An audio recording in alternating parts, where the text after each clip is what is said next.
Welcome to webs media Telugu. YCP నేత బైరెడ్డి సిద్ధార్థరెడ్డి కూటమి ప్రభుత్వంపై తీవ్ర విమర్శలు చేశారు. మొక్కజొన్న రైతుల సమస్యలపై స్పందిస్తూ గోదాముల ఘటనలో టీడీపీ నేతలే దాడులు చేసి రైతులపై కేసులు పెడుతున్నారని ఆరోపించారు. రైతులకు ఇచ్చిన హామీల అమలులో ప్రభుత్వం విఫలమైందని విమర్శించారు. రాష్ట్రంలో రైతులు ఇబ్బందులు పడుతున్నారని, మొక్కజొన్న రైతులపై నమోదైన కేసులను వెంటనే ఎత్తివేయాలని డిమాండ్ చేశారు. ధరల స్థిరీకరణ నిధి ఏర్పాటు చేసి రైతులను ఆదుకోవాలని చంద్రబాబు ప్రభుత్వానికి సూచించారు.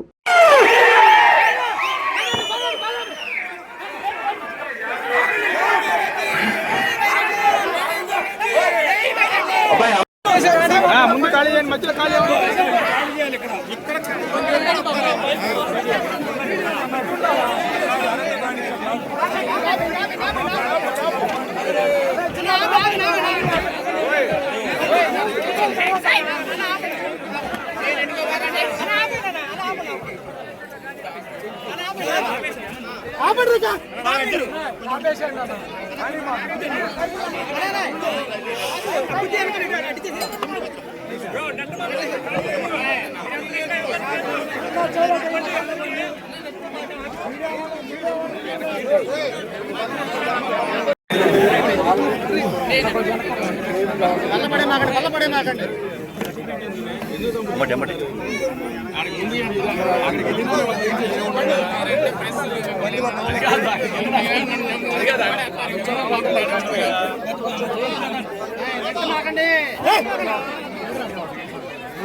ఇక్కడ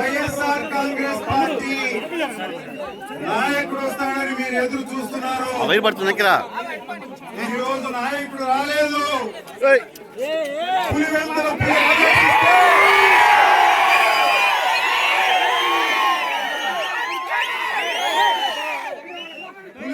పులి ఆదేశిస్తే చూద్దాం.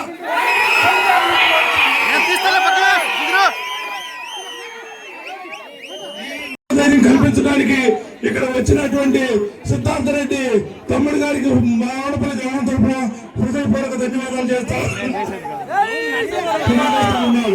ఇది అక్రమమైన ఈరోజు మొక్కజొన్న ప్రస్తుతం ఉన్న పరిస్థితుల్లో అసలు అక్రమం జరగాలి.